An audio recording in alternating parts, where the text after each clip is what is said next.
The Octa's all about off-road, is it? Let's see about that, shall we?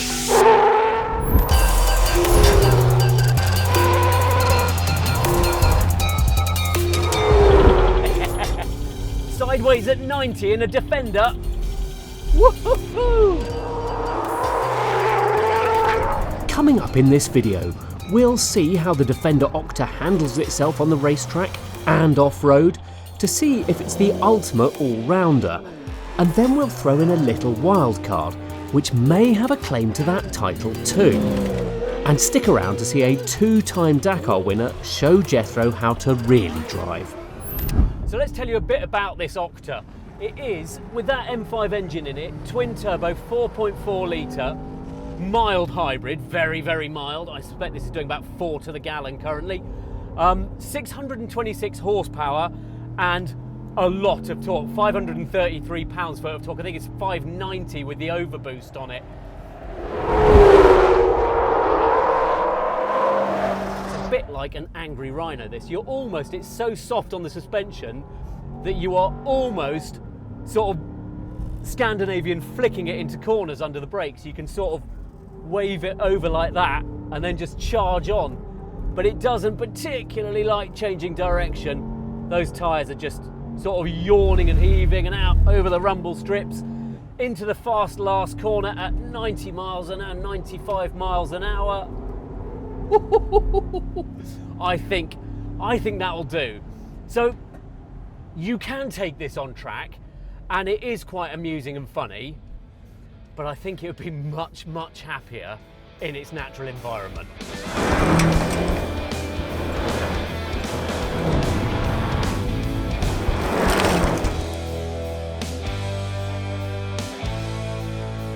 Woo-hoo-hoo. So we've got a bit of a mixed course here where we've got some of it's like a rally stage and it's hilarious, and then suddenly you'll come into these ramps. Well, I'm really impressed with this. It's big and it's heavy, and you wouldn't want it to run out of momentum on the wrong way, but it's a laugh. It's a proper hoot, this thing. I hadn't really, well, no, I had. I'd hoped. That's the word. I didn't expect. I hoped it would behave like this. Wow, right, running over bushes and so steep up here. It's just got so much torque, this thing. This is the sort of off-roading I'm into, when it's sort of max attack off-roading. Oh, it's a good laugh. Tight course here at the moment. It does open out in places, but this feels exactly what this car's born to do, and I don't think there's another car out there that would do this anything like as well as this. What are you going to do? Do this sort of stuff in an Urus? No, you're not. Or a Bentayga? No, you're not. It's just this or the G63, really, and the G63, for all its brilliant talents, can't handle the rough stuff with the sort of determination rally car vibe that this does. This thing in its natural habitat is just superb.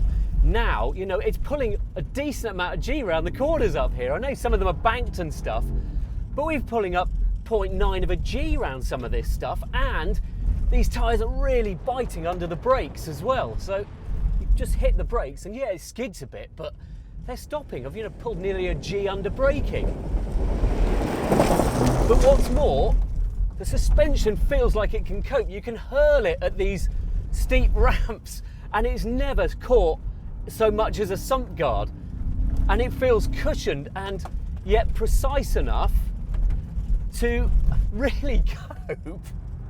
There's occasionally a couple of big bumps which smash into it a bit, but I mean, I can't think of another car that has this level of built-in capability that feels like it really knows what it's doing in rough stuff like this when it's being properly driven in the rough. If you had one of these, what would you do with it though? That's the thing. I mean, you know it would be capable of this sort of stuff, and you'd be thinking, huh, it's not quite the same if I'm just going into cities or munching along motorways, is it? You'd miss that. But as a combination of talents, I can't think of much else that can match this. You might say this is the world's greatest all-rounder. You might. And next year, Land Rover is aiming to prove how capable this is by taking it to the Dakar, the world's most grueling off-road race. So we thought we ought to show you the kind of things that it's going to be up against.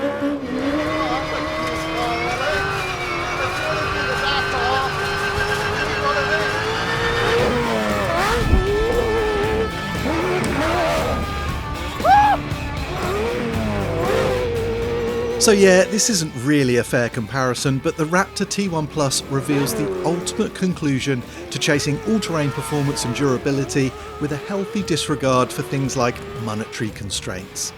Don't let the Raptor name fool you. The T1 Plus was developed by Ford Racing in conjunction with M Sport Limited, and that WRC pedigree bleeds through in so many ways. Ford will field 4 factory and 1 privateer T1 Plus in the Dakar in 2026.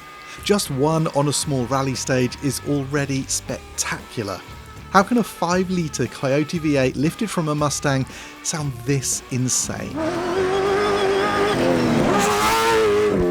The T1 Plus is a whole new world of capability, but it's so exciting too. I can't quite believe that the drivers have to stay calm and precise within this chaos for hundreds of kilometres at a time. And also unbelievably, despite its size, it feels nothing like the trophy truck I recently got. The El Bandito, no limit trophy truck. Oh my god, it's so in fact, it's much more, I haven't driven lots of WRC cars, but it's much more precise and responsive, strong and agile, and just unbelievable agility.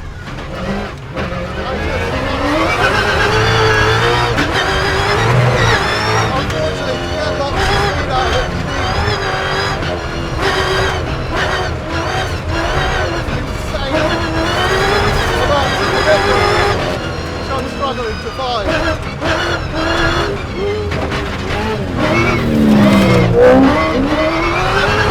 Describes over sensitivity. Steering is really light.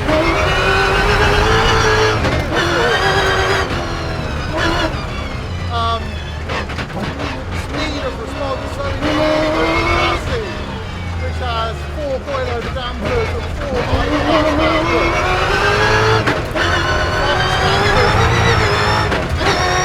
But unlike most trucks that have a gazillion inches of suspension travel, probably 500-600 mil, this has to have 350, no more than that. Built by M Sport, those rally roots shine through, because compared to that truck that I drove, this is just next level intelligence. It's like a sports car. How can something this big and heavy feel so razor sharp and precise even on a loose cut-up surface? It's hard to fathom, especially when you consider the T1 Plus has to weigh 2,055 kilos at the end of a stage and has a 508-litre tank, so it can carry over 350 kilos of fuel. Anyway, the point is that never has something so heavy and with just 360 horsepower felt this alive. It has a tubular space frame chassis made from T45 steel with double wishbone suspensions at each corner, centre front and rear locking differentials, carbon fibre bodywork, a sequential box, and of course that mid-mounted V8 provides superb balance and has traction advantages. It's limited to 170 kph, but it can do that over anything.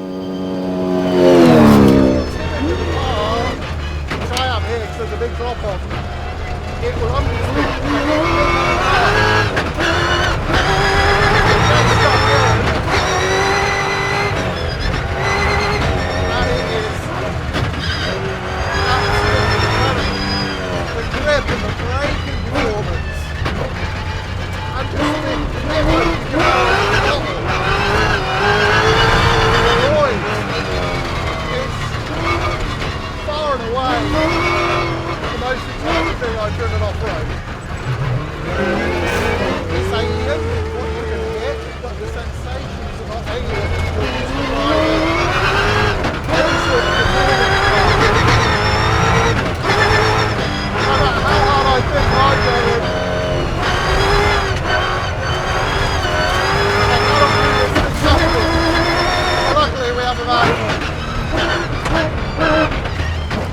that is a Land Rover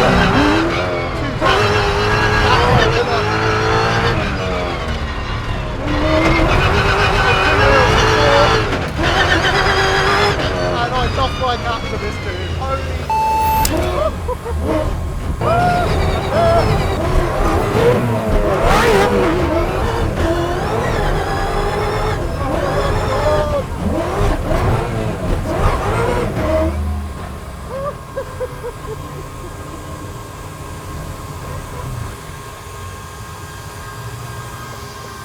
Okay. That is insane.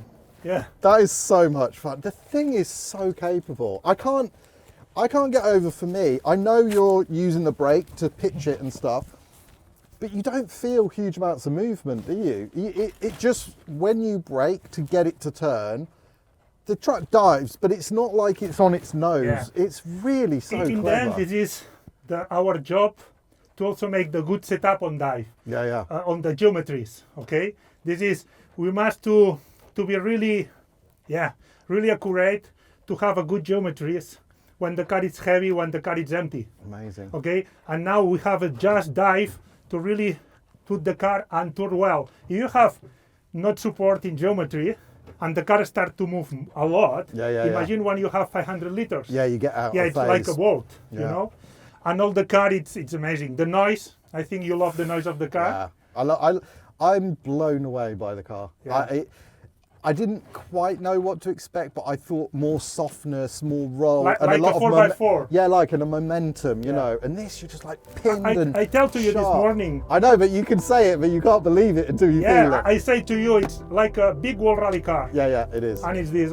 Yeah, It's the it was best a thing pleasure. ever. That was great. Thank you, Pleasure, man. mate. The Ford Raptor T1 Plus is sublime, chaotic, calm, unbelievably intense, and something close to magic. The Octa is bloody fantastic too, albeit a bit more rooted in reality. However, to be fair, we should probably see how the T1 Plus copes on track before making any firm conclusions.